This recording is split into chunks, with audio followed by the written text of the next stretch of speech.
Hello and welcome to Go Ballistic, the Scottish Sun's football show. Now remember, you can subscribe to our YouTube channel at Scottish Sun Sport to see this every week. We'll be presenting this show right the way through pre-season, right the way through the season to keep you on top of all matters Scottish football. In this show, we'll cross the Atlantic. We'll speak to Gareth Law, our man in Washington, DC with Celtic, ahead of their opening friendly against DC United tomorrow. With me here in Glasgow, David Friel. David, big games all over the place. Tonight, I think Kilmarnock and St Mirren warm up for their European openers with games. Celtic, as we see, in the States tomorrow. And Rangers against Manchester United at Murrayfield, potentially without their captain.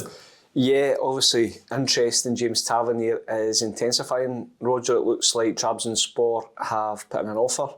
Don't think they've agreed a deal with Rangers just yet. There seems to be a bit of kind of difference in the valuation of the player, but you do get the feeling it's the beginning of the end for James Tavernier's time at Rangers. I think it's 9 years he's been there.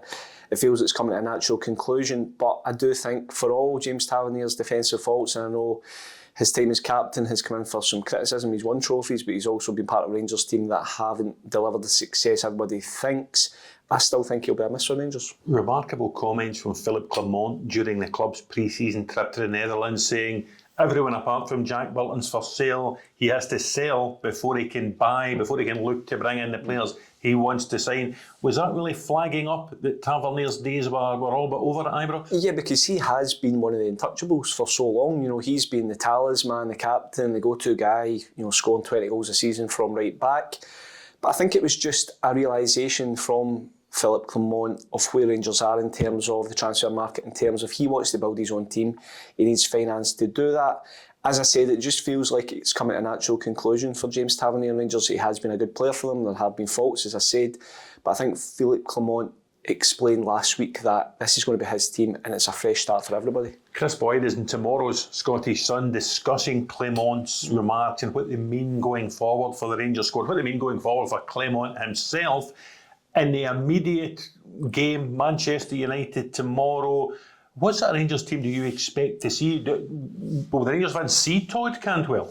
I mean, that's the thing. He didn't feature, obviously, in the Netherlands.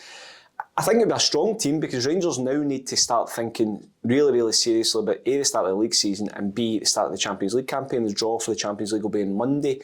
For me, Clermont will want to get a team into a rhythm. Does that mean that it's John Souttar and Leon Balogun in central defence? Does that mean Conor Goldson comes in?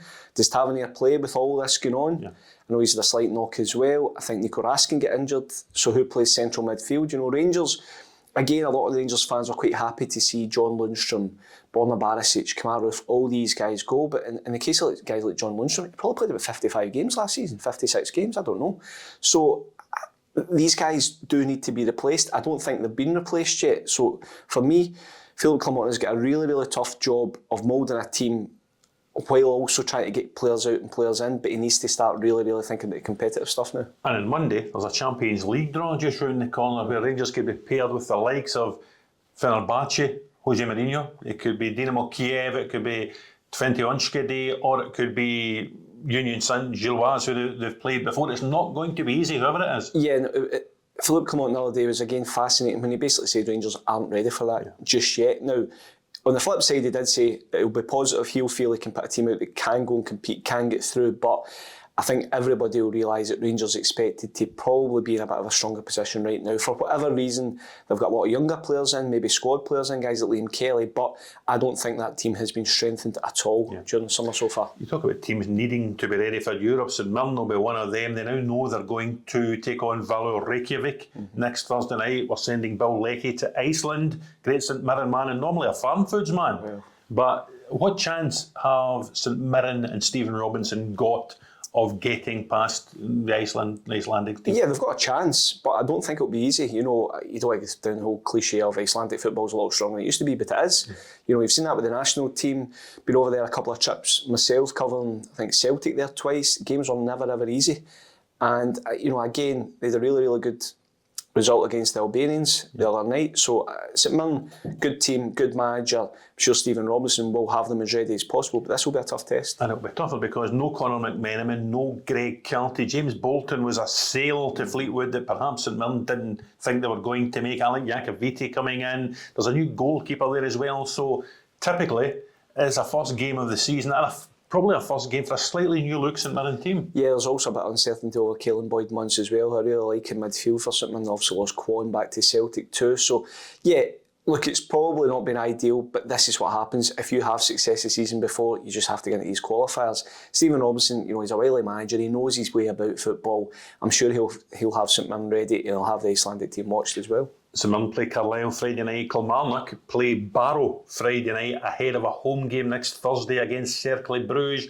Will Derek McInnes benefit because there haven't been so many changes in that Kilmarnock team that finished fourth last season? Yeah, it's been a lot more settled. He got his goalkeeper in as early as he possibly could. I know there was a bit of talk about Will Dennis coming back from Bournemouth, but I think Derek McInnes said himself that was only ever going to be late in the window, and he's obviously moved now for Robbie McCrory. Stuart Finlay coming back is a huge boost. Really like Stuart Finlay as a player. And I think, this is a tough game. Cercle Bruges are a good team, but Kilmarnock have just got something about them. Under Derek McInnes, they're organised. As you say, there hasn't been that much disruption to their team, so I think they'll give a good account of themselves over 2 legs. Premier Sports Cup, it's match day 3 of the 5 rounds tomorrow. I know you're going to see Celtic Hearts against Hibernian. David Gray going really well, 2 5-goal wins so far. But is the game of the round Aberdeen against Mick Kennedy at East Kilbride? Yeah, everybody will just be talking about that Darvel Scottish Cup tie. When was it? Not even about a year, 18 months ago. Such a big moment in Aberdeen's history, Darvel's history, Mick Kennedy's career. I thought East Kilbride would have gone up against Stranraer in the playoffs last year. They didn't. I think they actually played quite well in the opening Premier Sports Cup tie, but then it all went horribly wrong against Airdrie during the week, losing 8-0. So it'll be really, really interesting to see how East Kilbride approach this game, because Mick, Simon Ferry, they like to play the ball out from the back, they like to get it going, but they're up against an Aberdeen team who are desperate to impress Jimmy Tellin, and I would imagine there will be some Aberdeen survivors that played against Darvel, and the fans certainly will want to go down to the K Park and put on a show. There was that famous quote in the Darvel dressing room before the game about the Mick Kennedy and his Darvel Soldiers of Love. Yeah. As you know, we've sent one of our own Soldiers of Love, Gareth Law, all the way to the States with Celtic, and he's now been joined by Kasper Schmeichel. What kind of signing will that be? Yeah, I think, again, we spoke about clubs trying to get targets in early, and I think Celtic had the goalkeeping situation sorted out, it was confirmed in February that Joe Hart was going to leave at the end of the season. I think we all probably felt last season was Joe Hart's last anyway.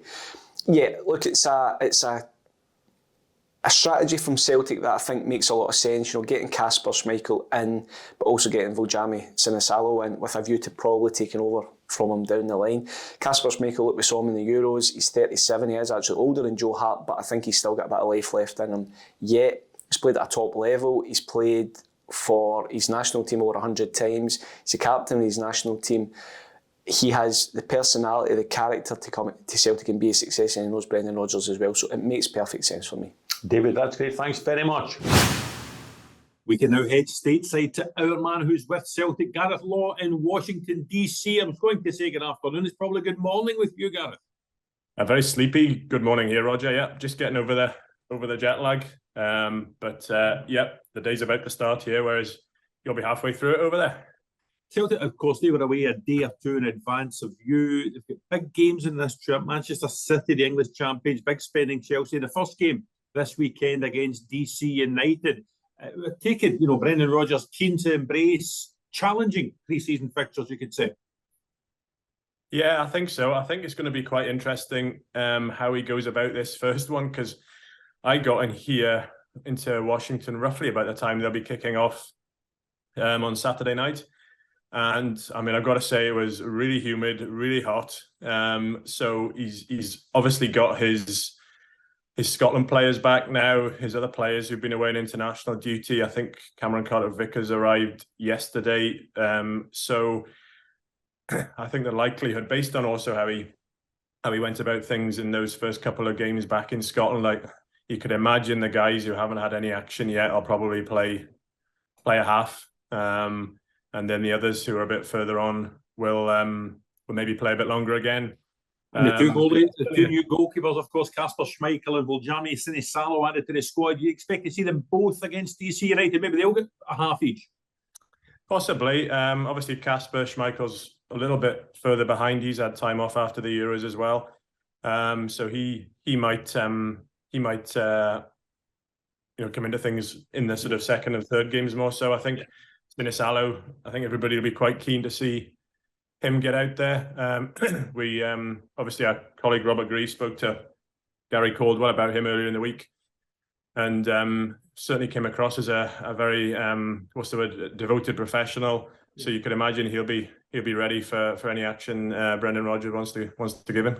And you expect more new arrivals during the course of your trip to the United States, Gareth? And they don't need to be completely new. I was thinking more Paolo Bernardo and perhaps even Adam Eder. Yeah, I think Paolo Bernardo is probably the most likely as things stand. Adam Eder, with the comments that are being made down in Norwich, it looks like either they do want to keep him, or they're certainly making it sound like they want to keep him in the hope that'll possibly push the price up. So I'd probably be more surprised if Eder arrives on this trip. And in terms of players leaving, obviously Joe Hart went to the end of the season. Fringe players like Rocco Vata have moved on, and the lone players Bernardo and Eder back to their parent clubs. Will you expect any more outgoings? I'm thinking specifically the likes of Matt O'Reilly, who is being pursued by Atalanta and others, Gareth. Yeah, I'd be really surprised to see Matt O'Reilly at the club come August the 31st or September the 1st or after the transfer window closes. It's no secret that Atalanta are very keen on him, but I wouldn't be surprised to see their interest and their interest, public interest, if you like, bring some others out, smoke some others out. Southampton and his former manager Russell Martin, they've obviously worked together, so there's obviously looks like there's an interest there, and there will surely be others.